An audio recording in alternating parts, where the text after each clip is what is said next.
How to delete order history on Temu. Hey everyone, welcome back to the channel, and let's get right into this quick and easy tutorial.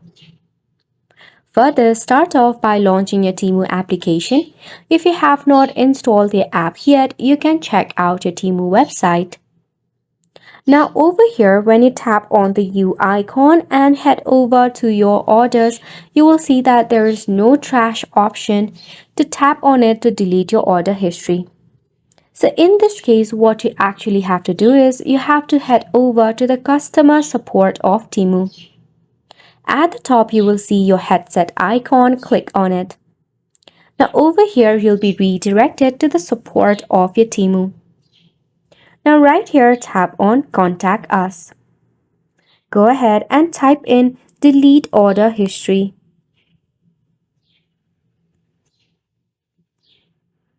Then, if you have placed any of the history, the customer service will scan throughout the history and it will ask for the confirmation regarding the deletion.